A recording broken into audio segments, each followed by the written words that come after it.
Well, I'm out here today looking on some public land, checking it out, and it ain't gonna work though. They got the road closed off in a lot of these places and building some kind of bridge, so oh well.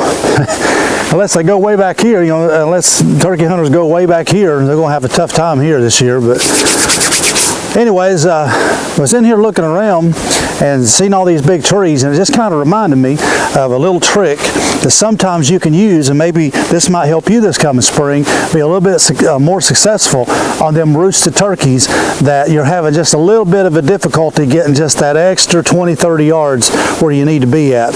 You know, we've all had them turkeys before that you know, we see on a limb, we get 60-70 yards, say, you know, from him, and we're up there and we're watching him on the limb. We're thinking, man, hey, he's going to pitch down. When I start, you know, soft calling, he's going to pitch down, he's going to strut, and he's going to come right to me, you know, 30-40 yards. I'm going to get about a 30-yard shot. This is going to be over by 6:30 or 7, whatever. So, and we all have that. We all have that in our mind. But usually, what happens is he gobbles, we watch him, and he pitches down the other way. He struts, we watch him out there 75-80 yards, and he just struts right out of our life.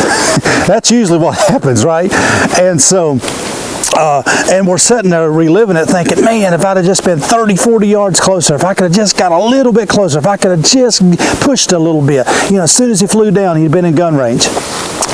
And you know, you will find them turkeys sometimes, not all the time. Sometimes they'll roost in different places, you know, depending on if they got hens or whatever. But sometimes you will find a particular gobbler that likes to roost in the same tree, you know, 4 or 5 days in a row. And I have seen them as high as 6-7 days in a row, a whole week, roosting in the same tree. And you sneak in, and you thinking every morning, this is the morning he's going to pitch down to me. This is the morning he's going to come, but he never does, right? He just kind of goes, and you try to get on the other side, he pitches out the other way.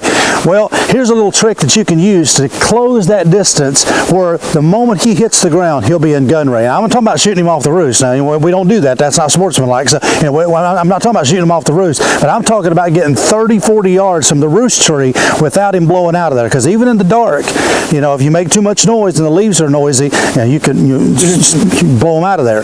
But here's kind of something that I've done in the past, and something that you might want to try this coming spring.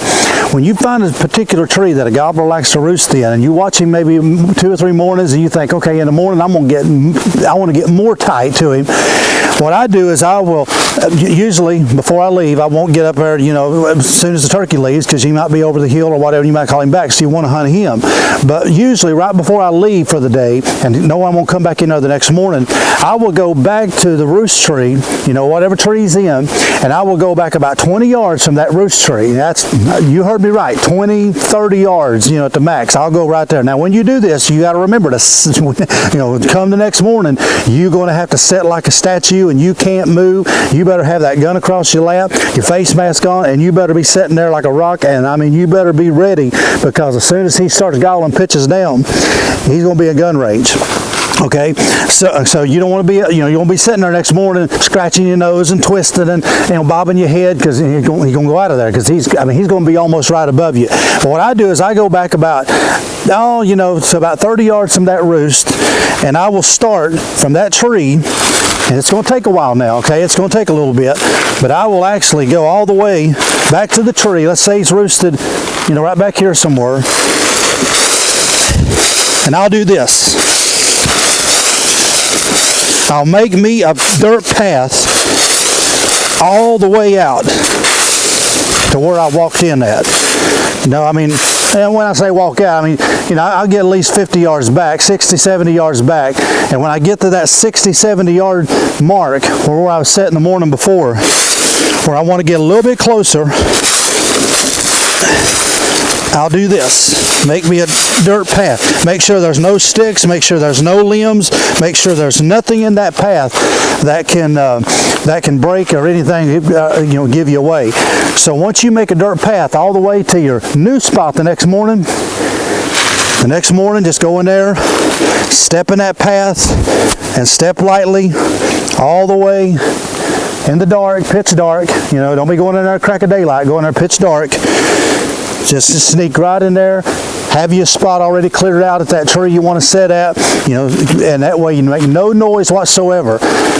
Come daylight, he's probably going to be almost right above you, and you just sit there and don't say nothing, even if he starts gobbling, you know. And then if you kind of just watch him out of you, don't be moving your head much. But if you see him start getting ready to fly down, maybe give a little cluck or a purr or something. Usually he's going to pitch right down, or pitch right out the heel. He probably ain't going to go very far. And pretty much anywhere he hits the ground, he's going to be 40 yards, 50 yards or under, probably 40 yards or under, maybe even closer depending on where he pitches down. And that could be the very thing that gets you them extra 20, 30 yards.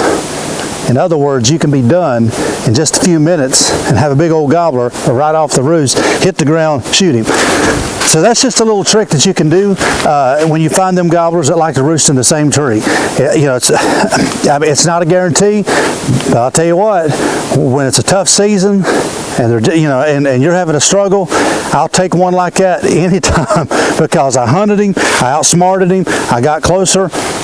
And you get maybe some success like that. All right, hope that helped you. So hey, like and subscribe to this video, this channel. If you haven't joined my Facebook yet, click on that link in the description and come on over and like and join me on Facebook. I hope you have a great season. We got lots more to come. We're going to be going through here and looking a little bit more and see what we can find. So until next time, stay safe and let's have some fun turkey hunting.